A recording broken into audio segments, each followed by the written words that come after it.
Okay. Welcome back to Sensical Politics, where common sense meets politics. I'm your host for tonight, Tyler McDonald, and I'm joined by Spencer Sembrat, as well as Jeremy Holt. Jeffrey George. So tonight we've got a few interesting things lined up. So the first thing we're going to be talking about is Trump's military parade, which he recently announced, but a lot of people are kind of against it. So just giving our opinions on that. Gerrymandering and special elections. So coming up in 2020, the maps are going to be redrawn, which is going to be pretty important for like the next 30 years of politics or so. SpaceX rocket launch, and so that is very exciting. I don't know if any of you have seen the video. Those two rockets pretty much landing at the exact same time, pretty much perfectly. So that's very exciting. The Dow Jones stocks and the economy. took another.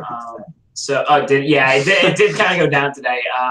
It's down like its biggest went drop. Down its biggest points. its biggest drop like in Since 2000 years. Yeah. So that's not great. But we're just going to talk about why is that happening, some of our expectations for the future, and then what makes a society great. Trying to end with a more abstract question. So starting off, Trump's military parade. Jeremy, what's your take on the news?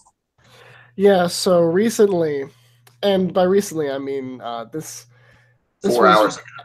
Yeah, like extremely recently.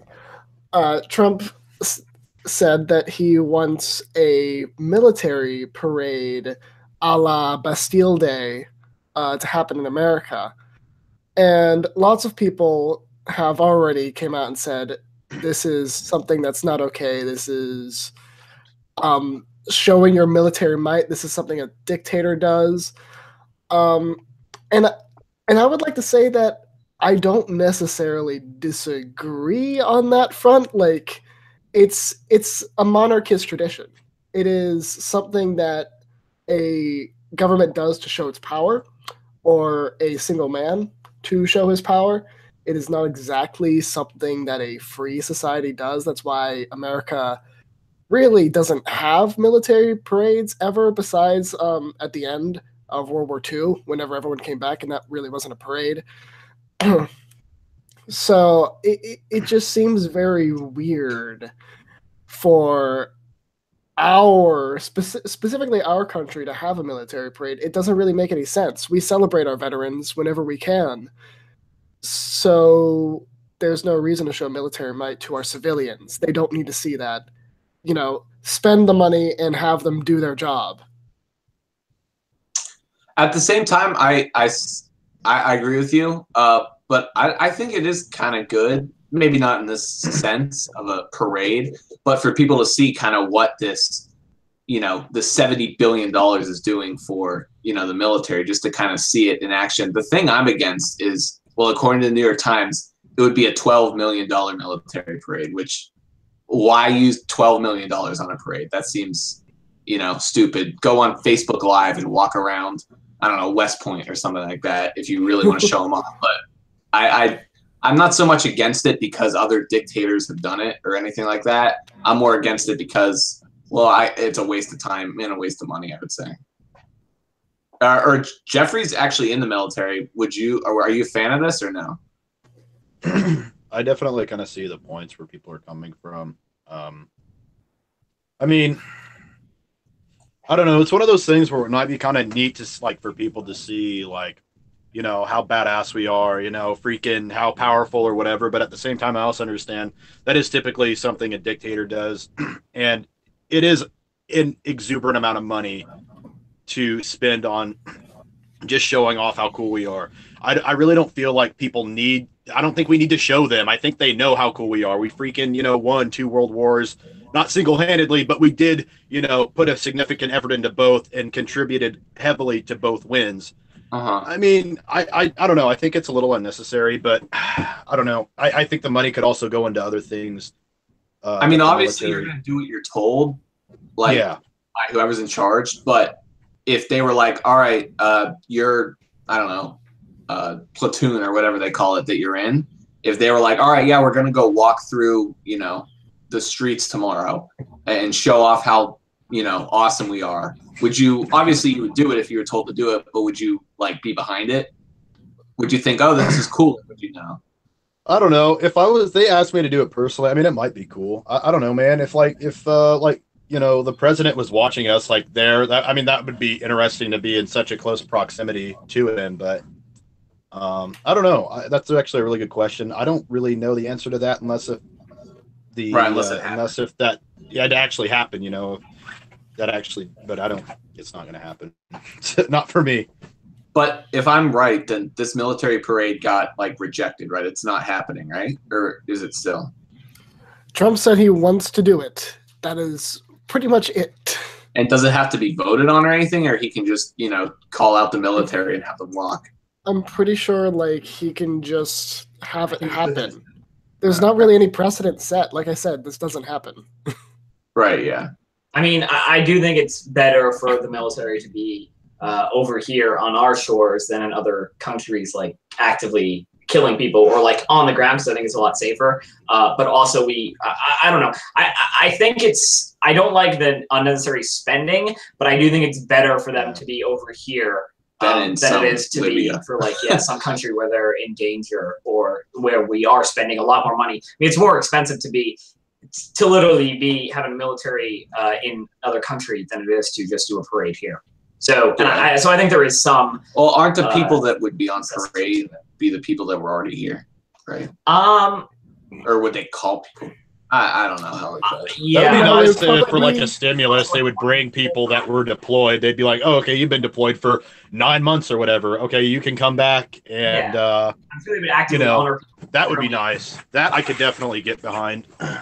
Gotcha. They'd probably do like other forces, sort of like maybe the National Guard, some of the special ops forces, but people who are like doing stuff would probably stay doing whatever they're supposed to be doing. Yeah, likely chances they're going to have people that are still here in the contiguous U.S. to do that kind of thing. So I don't see any deployed people actually doing that.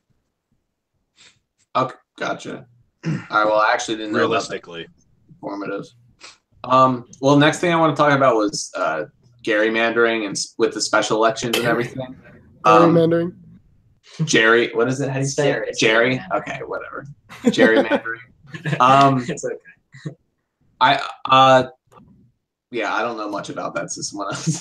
So my understanding is that with gerrymandering, it's when you have the map of the election maps, like the different districts, how a state is set up, and it's decided upon how you want to split up the state. So, you're grouping people based on electoral votes, things along those lines, and also just the population. And so with gerrymandering, it's kind of like this issue where, okay, so let's pretend you've got a state and you've got lightly areas, all over the place. There are ways that you can divide up a state so that it inaccurately represents the percentage of people who vote one way or the other.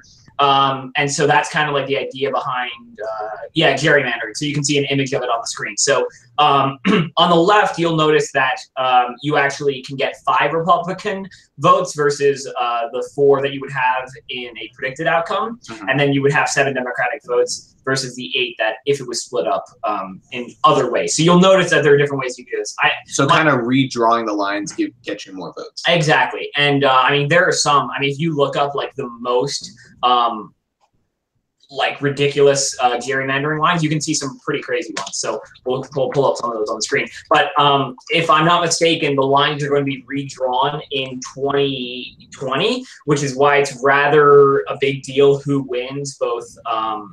Pretty much who wins those elections are extremely important, just due to the fact that they're going to have a very big impact on how the new lines are being drawn, and also which is going to pretty much affect like the next 30 years of politics right there. So it's kind of a big deal. Yeah. So this is an example of that could be a district. Yeah, that is a district, right? That's Maryland's 3rd district. So you'll notice that it doesn't really make much sense geographically, but it does make sense because so if you would imagine probably 51% of that's red and 49% of it's blue around. Mm-hmm. So that results in you being able to only spend 51% or to be able to win that majority by 2%. Which is interesting. Just looking at this, it kind of makes your instinct go, oh, that shouldn't be allowed. But then at the same time, whenever you limit people from doing this, what happens if one that's not fair kind of gets put in there. Now, what is everyone in here's opinion on the different voting strategies that have kind of been spoken about? Does anyone have much understanding of that? Just because I've done a little bit of research into it. What do you mean voting? What do you mean by voting? So there's the way where, okay, so let's pretend you can vote for multiple people. So you rank the candidates in order. That's one voting type of strategy. There's like a variety. There's like 6 or 7 that are so you're talking like, you know, just like the way we vote versus like first past the post and other types of like. Exactly. Yeah. Okay. Well, what, you guys do much research on that? What are your opinions?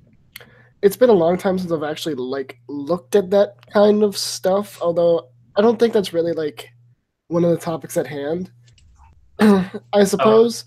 I think more or less right now the issue with gerrymandering is like, so whoever's in charge is the one who makes the maps. That's how it is. It's how it is at the state level. It's how it is at the national level. They redraw these districts at the national level every 10 years.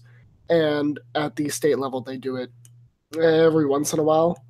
I don't quite know how long it is for each individual state. But in most places, the gerrymandering typically just ends up Republican for whatever reason. That's just how that's how it's been nationally, and that's how it acts in most states, besides blue, very, very blue states like California. Well, should there be restrictions on what you're allowed to do? So, well, the problem is that like gerrymandering, as I said, it's done by whoever is in charge. The only other alternative that has ever been suggested is that a neutral party or court is responsible for redrawing districts rather than a partisan body of individuals. Okay. Jeffrey, do you have a take on that, or not too much? From what I understand, like I think it's necessary to participate in gerrymandering because, like, while a lot of the districts may end up being red, it's still one of those things that could always change, and I think it's just part of our federal republic of a government. You know, it's just kind of all part of the big scheme of things, and I think it is kind of important to retain it, despite the fact that, you know, you'll hear people on like BuzzFeed or whatever whine and complain about it. But I do think it's all part of the whole. It's kind of in direct contrast to being a direct democracy. Okay. Which is dangerous and bad. We'll see, like, kind of what happens with that.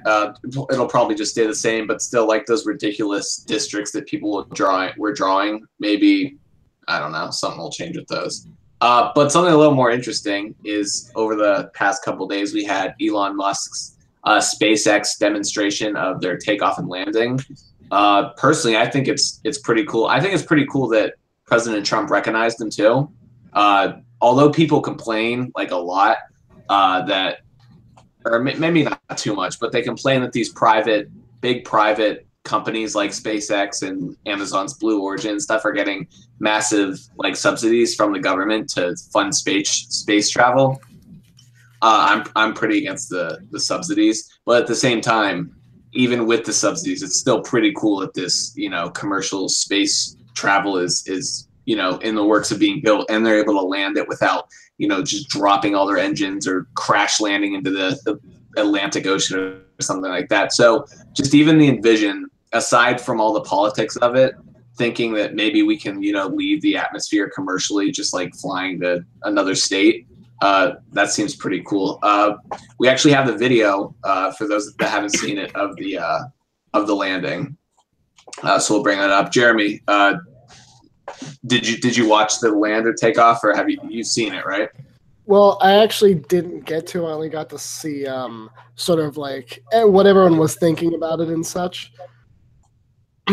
And I find it funny because there are like hardcore libertarianish individuals who are like, look at the power of the private sector versus the public sector. And I just like to say, like, this is basically the public sector. It's just like all of the money. Elon Musk is the most government subsidized man on planet Earth. He gets so much of our money. So like that, those rockets are pretty much built from all taxpayers. Maybe some money of Elon Musk's, but I mean, it's still very impressive. And to think that, 2030, 2040 might be having colonies on other planets. To think if we can manage to make sort of sci-fi technology a reality in which commercial space flights are possible, and not only that, but the ability to sort of terraform and live on Mars or the moon. That is something that is very, very crazy to think about. That's possible. It's on the horizon. I mean, we're already this close, and it's not even 2020 yet. Well, that kind of sometimes I ask people that if we're going to subsidize all these private companies, or at least people that aren't government agencies like NASA, what's the point of even having NASA right now? Why not just give all the funding to NASA to Elon Musk and kind of make him our government? Yeah, kind of like how we have private military contractors. Like my dad works for a private military contractor. The government spends money, and then they make whatever product they're supposed to be. That's what they should do with that. They should just take whatever important NASA jurisdictions and just shift it over to make it their responsibility, Elon Musk, SpaceX responsibility, and use them as a contractor rather than just funneling money into him and pretending. So we shouldn't use NASA to build stuff. NASA barely does anything anymore. All they do is maintain Well, they take billions of dollars. Yeah, they maintain telescopes here and abroad, and other sort of scientific projects. Yeah. Well, if you saw it was successful and people had tested it and everything, if you had the money, would you buy a commercial flight to the moon? I think I would. Or would you think that would you not trust it still? See, it's not the trust factor. It's what do I do? Unless there's a city on the moon, there's no point in going there. Even just to say you've been to the moon? Yeah. You don't want to collect moon rocks? Well, Not if really, you guys they remember, kind of the space moon landing is actually a myth. Propagated by Hollywood. Jeremy, think about it. You could be the first person ever to take a dump on the moon. Think about that. Literally on the moon. Are we sure that's true? Can you do that? No one ever done that? No, because if you open up your spacesuit, you would explode. Well, I mean, maybe there's a compartment that's airtight. It's like an airlock inside of your little butt flap. You know how in your spacesuit, and then it puts whatever inside of there, and then you can open it up, and then your excrement just slowly falls onto the lunar surface, and it gets covered in moon dust. I don't think that's. No, he's been there though, so he knows. I have no idea where I've been. Well, then Jeremy couldn't be the first. Well, he just didn't take it down. Then how does he know what happened? Oh man, Jeremy, you give me the second. The what? After. All right, no more dumping talk. Never mind. The Dow Jones in the stock markets on Monday, it went down the most since, I don't know, 2012. 15. Yeah. So 3 years. 1,100 points, and then yesterday it was slowly coming back, but then today it just crashed another 1,000 points. Jeremy, do you own stock? If you don't mind me asking. Yeah, I do. Did you see that? Did you see the impacts? Yes. In your portfolio?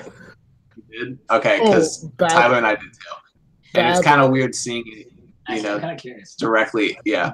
We're gonna pull ours up, just live time. See. You're here. Take a look at this graph of.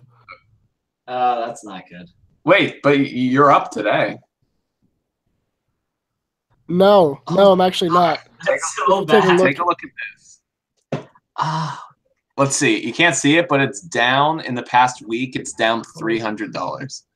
So Here, let me give you the last month having instead. a heart This attack is over here because all this You money's went gone. down 5% today. What? Yeah, this is my insane. month. Oh, it's a drop. I mean, I knew it was doing poorly, but oh god, that's bad. All right, no, like Jeremy. I went from what you've read. Yeah. Or go ahead. Okay, I went from having a gain of $50 to a gain of $13. So. So you're still positive. Well, I'm still down positive. $300. Yeah. See, these are slightly more stable stocks, but this is over the course of 6 months. Like 6 months, I was up $50-$60, and now I'm down to 13. Here's the thing, though. I impulse buy stuff like Amazon, and Amazon's down $105. Google's down $181 today, and I have 2 shares. God, just lost $500. It'll come back though. Yeah. All right, Jeremy. What you've read? What are some of the reasons that you think it's going down? So I mean, there's only really one reason. There's a couple reasons. There's pretty much one. I've seen two. I've seen two okay reasons. So one of them is a few companies have decided to like mass invest in health insurance or something. And that's been you think the reason? Well, that's one of the things is that like immediately stocks started to plunge once like Amazon announced they were putting $50 billion as some kind of health whatever. Yeah, health insurance. Yeah. So that seemed to be an initial cause, but I think the rest of it is a massive adjustment because obviously the Dow going up and up and up over the past year or so is something that's unmaintained. You know, it's not like all of our companies are massively worth more. It was just sort of confidence, sort of like voter confidence. It's economic confidence, and now all the stocks are now adjusting to what they should be. I still feel like some companies were gaining value.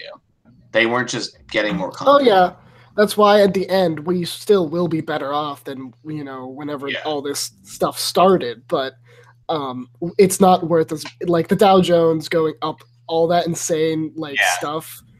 It's not what it's supposed to be at. The stock market is a little bit inflated. We only credit Trump when it goes up, though. When it goes down, it's Obama's fault. Is that how? Yeah, it's either it's all the credit of Trump or it's none of it. Okay. I'm willing to bet it's probably none of it. That was just market confidence. Tyler disagrees. Yeah, but I don't know if I'd agree with that because why is there market confidence? Well, there's market confidence because of the Republican president who is promising who did lower taxes, and is promising to lower taxes, which generally helps the market to do better. I don't think it's taxes and more or less crushing regulation. Okay, sure. So in either way, we agree that it's Trump caused more market confidence. I suppose, but it's definitely yes, but it's not like economic policies of Trump have. You're never going to convince Jeremy. He voted for Hillary. Well, a few things I didn't do. You're right. It's obviously not directly. It's obviously not directly Trump. Like it's not like Trump is literally influencing or. He's not directly influencing. It's very indirect, where I would argue, like, if any Republican candidate were to have gotten elected, the market would have seen an uptick. I mean, obviously not any of them, because there are a few less regulation. But like Rand Paul or something along those lines, I guarantee the market. Ted Cruz, the market would have been up. And then in relationship to the market going down, my understanding was just because of the potential for interest rate hikes given by the Fed. Yeah. Because since January of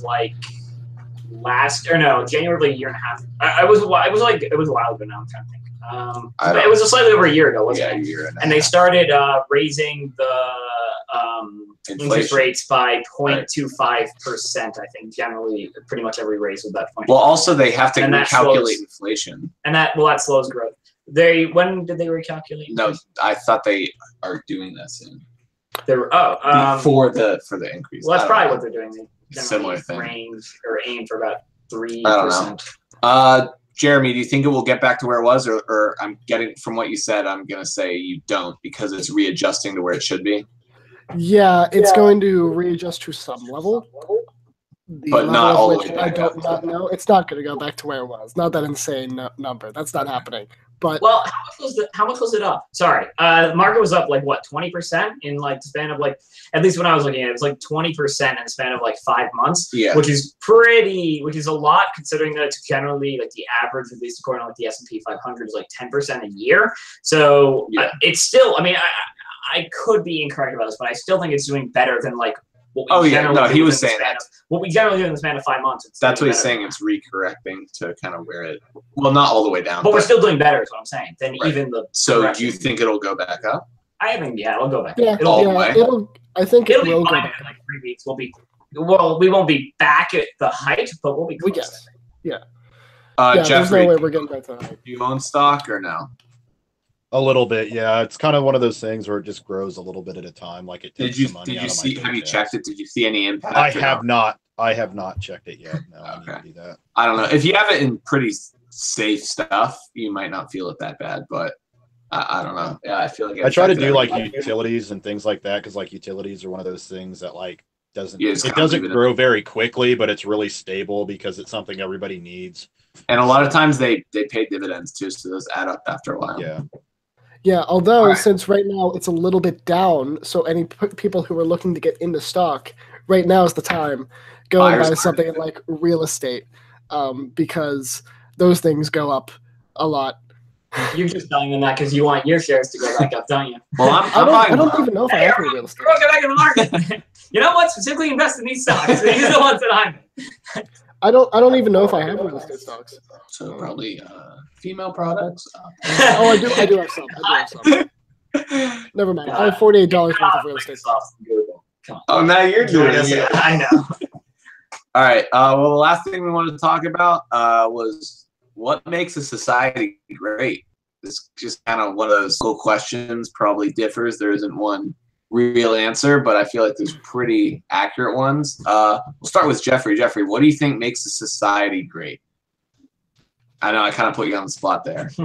I don't know. Is it low poverty? I mean, that's kind of like one of those questions where there's a lot of parts to like a lot of small parts to a big issue. There's a lot of moving parts here. So like, well, let's put it this way. Ultimately, let's start simply. Okay, freedom, right? Freedom. I think we can all agree that freedom is the one basic thing that makes a society great. Well, what type of freedom would you say? Everyone having access. So you know, I'll just go to my core beliefs. You know, we're talking economic liberalism, right? Just like being free to do what you need to do without directly impinging on the rights of somebody else. Okay, so you're saying the closer we are to that, the better the society is. It's like, because it's like one of those things where like you want to be free, but at the same time you don't want to have like complete anarchy. You know, you have like anarcho-capitalists or whomever, I feel like where they're like, you know, which gets really, really weird, and that's a whole nother topic for another time. But then at the other end, you have like socialists where they want the government to take care of them, and they want the government to be the ones that kind of run everything. So it's kind of one of those things where I think we need to have a balance that leads more probably if it was on a spectrum of, you know, hardline, socialism or communism to hardline anarcho-capitalism. I would say definitely lean more towards anarcho-capitalism, but and that makes a society better. I think, I mean, just, you know, freedom, you know, the rights to life, liberty, and the pursuit of happiness essentially is what makes society better. All right, Jeremy, what would your one thing be if you could kind of change one thing instantly in society, or just, you know, in society right now makes it great? Is it low poverty? Is it health care for everyone? Is it high wages? Is it high wages? Is it handsome? Spencer's really hinting at what he thinks the answer is. Is it low poverty? I think it's low poverty. It's low poverty, right? Well, I want to just take a brief like overview on like how great a question like this is, because there's so many. Who wrote this question? There's so much to what can make a society great. People often say like, oh, society was great at this time, or like, America was good at this time, Great Britain was good at this time. So there's so many different things that go into it. Like, is it economic power? And if you're talking about that, you could talk about the United States post World War II. Yeah. The United States post World War II, everyone else is destroyed. Our economy is bigger than everyone else forever because everyone just bombed themselves to shit. We could talk about like the UK during colonialism. They had so many products being able to come in, come out, all that sort of stuff. But what could make a society great is one of those things that is so relative that allows this question to be different for everyone, because it's about like what you think. It's about and what do you think? It's about what I believe makes a society great is the ability to make yourself what you want to be. And that requires, at its basis, not even necessarily like freedom to say whatever you want, but as long as no one can see into your mind and you can think whatever you want and you're allowed to economically do as you please, I believe that will still be able to create a great and wonderful society, because you are able to achieve whatever you want to be, whether you want to be an artist, whether you want to be an IT person, whether you want to be somebody that just works on cars. And that makes sense. Jeremy explained it so much better than me. Yeah, I believe that it's not even necessarily the freedoms that we all cherish, the freedom to say whatever we want to, or the freedom to like not get imprisoned or something like that by your government just randomly. But as long as you're able to buy the things you want, sell the things you want, that will enable you to find your freedom. In this modern day and age, it's more or less about corporate freedom than it is about political freedom, because at this point, economies are much bigger than politics will ever be now. That's the trend, especially with like something like SpaceX. I don't think that's bad, though, is it? Having big corporations? I don't think so. It's definitely going to lead to a change in society. I think that's what's going to actually lead to the globalization of society, is because of a global economy like we have now. Soon enough, corporations are the ones who will be sort of making the rules rather than governments. All right, Tyler, what makes society great? Well, as I'm gonna kind of answer, well, not exactly answer, but yeah, I'm gonna go on a little bit with him. So like, it is kind of like a very difficult question, just because like every we know well, also not even just every individual, like as Jeremy would say, but a subset of those individuals are also like the great thinkers. So it also shows that, again, it's not universal, even among people who we consider to be someone like the greatest minds. So like if you consider someone like Plato, and you have his Republic, where it's ruled by the philosopher kings, and that would be his idea of that perfect society, where it's kind of more important to be morally good than it is to be viewed as morally good, things along those lines. And then there's also the idea of like economic greatness. So, Great Britain during certain times of its history, America, Roaring '20s, things along those lines, where it does also bring the question of, does that make a country great? But I just think the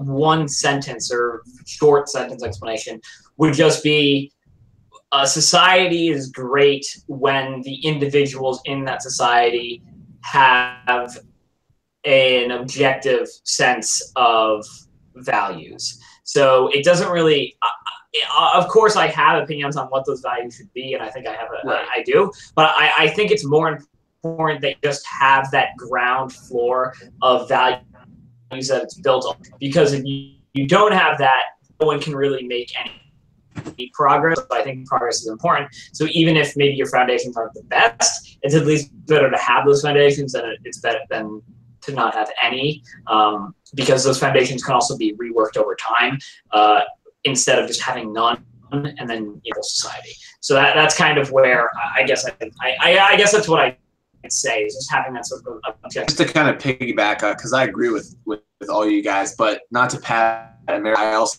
think having something like the First Amendment also is kind of the crux of what makes the society great. Like being able to say whatever you want, all those things are required to, like Jeremy said, be who you want to be. As Jeffrey said, kind of not be infringed upon by other people. And as Tyler said, same thing, not being able to do what you want to do and stuff like that.